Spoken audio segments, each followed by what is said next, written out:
Imagine a remote group of islands with a rich history. These are the Falkland Islands. They sit 300 miles off South America, but belong to Great Britain. Let's explore their history. English navigator John Davis sighted the islands on the 14th of August 1592 while captaining the ship Desire, marking the earliest undisputed European sighting of the archipelago. England claimed them, and on the 23rd of January 1765, Commodore John Byron founded Port Egmont on Saunders Island, West Falkland, the first permanent British garrison on the islands. Under the 1493 papal bull Inter Caetera and the 1494 Treaty of Tordesillas, the Falklands lay in Spain's hemisphere and were treated as part of the Viceroyalty of Peru. Spain viewed any foreign settlement as an infringement on its exclusive rights in South America. After Britain established Port Egmont in January 1765, Spain lodged formal protests in 1766 and 1767, demanding British withdrawal. When diplomacy failed, Madrid authorized a military expedition from Buenos Aires to enforce its claims. On the 4th of June 1770, 5 Spanish frigates under General Juan Ignacio de Madariaga anchored at Port Egmont. 6 days later, on the 10th of June, outnumbered, the British commander, George Farmer, fired a token volley, then capitulated. Spain took control of the settlement's fort, stores, and artillery, and expelled the British garrison. Britain then threatened war. France initially backed Spain, but King Louis XV then backed down. And 6 months later, in January 71, under the Falklands Convention, Spain disavowed the seizure and agreed to restore Port Egmont. Both sides retained their sovereignty claims, and the British reoccupied the fort by the September of that same year. Port Egmont was abandoned in May 1774, primarily for economic and strategic reasons.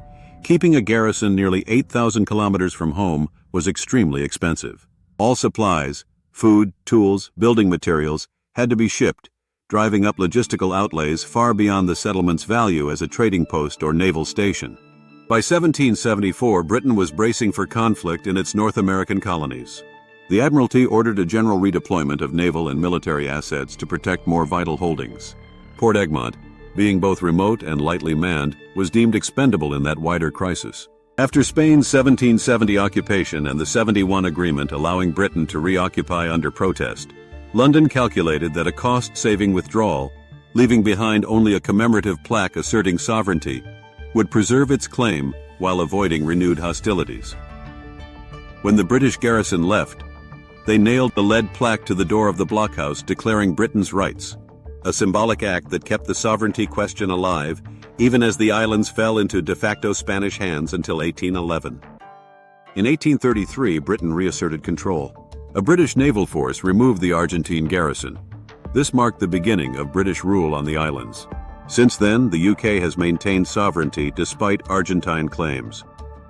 The reason Britain protects the Falklands to this day is primarily strategic. They serve as a military and research base in the South Atlantic. The nearby waters are rich in marine life and potential resources, i.e., lots of oil. Hosting a small but vibrant community, the islanders identify as British. They enjoy a democratic government and special rights.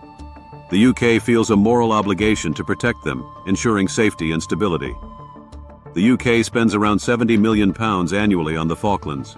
This covers defense, infrastructure, and public services. While this might seem high, many argue it's an investment in security. Argentina contests British sovereignty. Their claim is based on geographic proximity and historical arguments. The 1982 conflict emphasized these tensions. Argentina attempted to reclaim the islands, leading to war.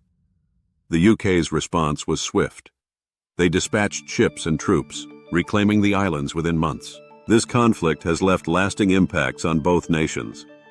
Looking ahead, will further conflict arise? The political climate remains sensitive. Argentina still claims the Falklands, but war seems unlikely. Diplomatic conversations continue between both nations, focusing on cooperation. There are growing calls for dialogue. Both sides recognize mutual benefits in collaboration. However, national pride complicates matters. In summary, the UK's control over the Falkland Islands stems from historical claims, strategic interests, and the islanders' preferences. The cost to UK taxpayers reflects a commitment to their safety and democracy. Though tensions linger with Argentina, future conflicts appear avoidable through diplomacy. Don't forget, if you enjoyed this content, Please like and subscribe. It helps grow the channel. Thanks for watching.